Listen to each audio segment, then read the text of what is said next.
शिव शिव शिव शम्भो महादेव शम्भो शिव शिव शिव शम्भो महादेव शम्भो महादेव शम्भो महादेव शम्भो।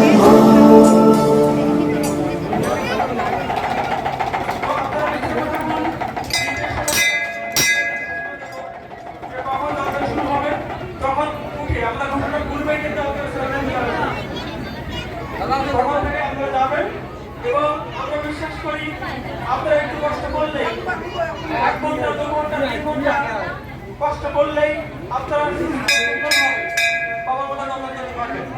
যারা আগে এসেছেন আপনারা অবশ্যই আগে দৌড়াতে পারবেন। আপনারা আগে লাইনে যাবেন, পরপর যারা পরে দৌড়াতে করবে। আমি এই আশাবাদ ব্যক্ত করছি এবং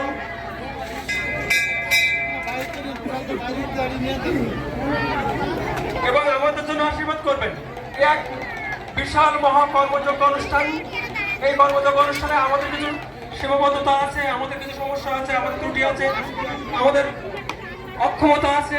আপনারা সেগুলো ক্ষমা সুন্দর দৃষ্টি দেখবেন এবং সবাই আমাদের জন্য আশীর্বাদ করবেন যেন আমরা এখানকার যে প্রতিনিধিত্ব করছি এইভাবে আপনাদের আশীর্বাদ নিয়ে আমরা প্রতিনিধিত্ব করতে পারি এবং এই নাট মন্দির আপনাদের দানে অনুদানে আমরা যেন সুন্দরভাবে নির্মাণ করতে। স্বেচ্ছাসেবক তাদের সংখ্যা এখানে প্রায় 500-র বেশিও হবে।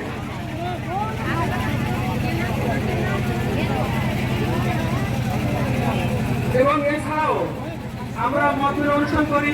আমাদের ওই পাড়ায় যে মুসলমান ভাইরা আছে, আমাদের খাইরুল আলম উপকূলিক থাকে এবং কারিগর অনেকেই এখানে থাকে ভাইরা এবং এই ইউনিয়নের এই ওয়ার্ডের মেম্বার সানুজ্জামান খান সাহেব সে সার্বক্ষণিক এখানে সময় দেয়। তো পরবর্তী জন্য বলবো এই যে ভক্তবৃন্দ উনি দেখছেন, বাড়িতে বাড়িতে গেলে প্রত্যেক বাড়িতে উনি অসংখ্য ভক্তবৃন্দ দেখতে পাবেন এবং তাদের দেখাশুনো করা এবং আমাদের অনেকে আত্মীয় থেকে শুরু করে অনাত্মীয়দের আমাদের সেবা পরিষেবা দিতে কিছু হয়। আমাদের মায়ের অত্যন্ত ধৈর্য ধরে এই সময়টি উপভোগ করেন। ভক্তদের পদরেণু, ভক্তদের পদধূলি পাওয়ার জন্য ভক্তরা আসেন এবং তারা নিজেদের মেনে নিয়ে এই কষ্টকে মেনে নেন।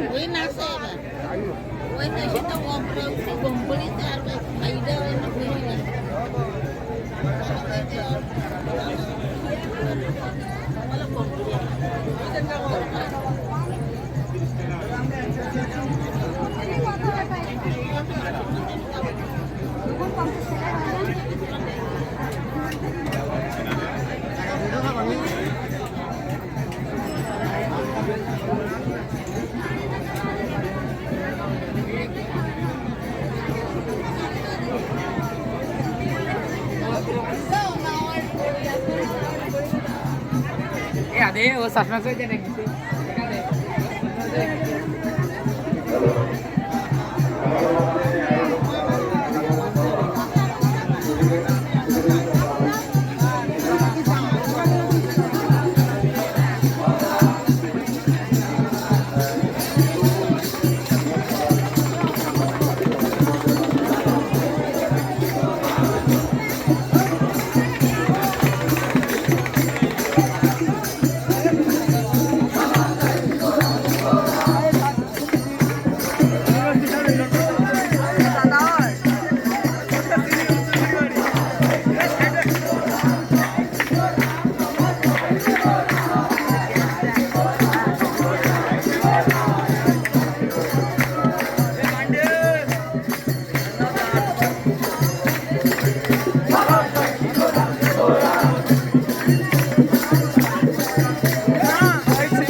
হয়ে গেল।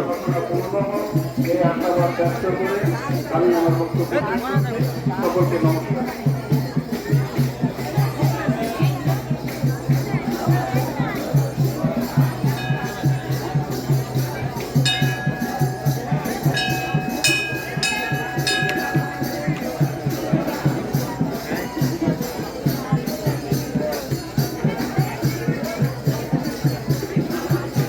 আসলে এখানে দূর দূরান্ত থেকে অনেকেই মনোবাসনা অন্য করার জন্য মানব করে আসে দূর দূরান্ত বিভিন্ন ভক্তদের। এখানে আমাদের অতি সাহেবের একটি কথা একটু আপনাদের জানিয়ে রাখি। আমি হিসাবে যেটা জেনেছি এই মন্দিরের এই অঞ্চলের কমিটির পবিত্রতা রক্ষার জন্য পবিত্র সরকারের উন্নয়নে অতিশয় সম্প্রতি একটি সুন্দর কাজ করেছেন। আপনারা তো অনেকে জানেন না, আমাদের কমিটি জানেন না, যারা ভক্তবৃন্দ ছিলেন তারা জানেন না। আমি যেটুকু জেনেছি যে সম্প্রতি এই বাবার মাথায় যারা এখানে জল দিতে আসেন, আমাদের পার্শ্ববর্তী এলাকার যুবক ভাইরা এখানে তারা আসছিল অন্য নেশা জাতীয় কিছু জিনিস খেয়ে। তখন ওনার সাদা পোশাকে আইন শৃঙ্খলা যারা দায়িত্ব ছিলেন তারা আটক করে থানাতে নিয়ে যান। পরে জানা গেল যে 4-5 জন যুবক তারা এসেছে ছাত্র, তারও দেখা যাচ্ছে যে হয়তো কলেজে পড়াশোনা করে কিংবা স্কুলে পড়াশোনা করে, হয়তো বাবার এখানে এসেছে অসাবধানতা বশত তারা একটু নেশা ভান করে ফেলেছে। তো আইন শৃঙ্খলা বাহিনী হাতে যখন চলে গেছে তখন ওসি সাহেব মনে করলে তাদেরকে আইনের আওতায় জেলে পাঠাতে পারতেন, কিন্তু উনি চিন্তা করেছেন যে একটি হলো তারা বালাপতায় যে বাবা ধাম, এখানে শত শত হাজার হাজার ভক্তবৃন্দ আসে বাবার প্রতি শ্রদ্ধা ভক্তি নিবেদন করার জন্য। এখানে গুটি কয়েক ব্যক্তির একটি ভুলের কারণে এই পবিত্র স্থানের নামটা খারাপ হোক কিংবা এই যুবকদের একটা ভবিষ্যৎ নষ্ট হোক, কারণ জেলে গেলে তার লাল কালি দাগ পড়ে যাবে। উনি চিন্তা করে ওনার উদ্বোধন কর্তৃপক্ষ জেলা পুলিশ সুপারের সহ অন্যান্য নেতৃবৃন্দের সাথে পরামর্শ করে উনি একটা মানবতার চিন্তার ভাবনার মধ্যে দিয়ে তাদেরকে মুসলমানকে দিয়ে যে তার এ ধরনের কার্যক্রম না করে তখন একটি অঙ্গীকার নামার স্বাক্ষরের মধ্যে দিয়ে তাদেরকে মুক্তি করে দিয়েছিলেন। এই কথাটা বলছে এই জন্য ইউসি মহোদয় কালীগঞ্জ থানার যোগদানের পর থেকে 5 আগস্ট বিপ্লবের পরে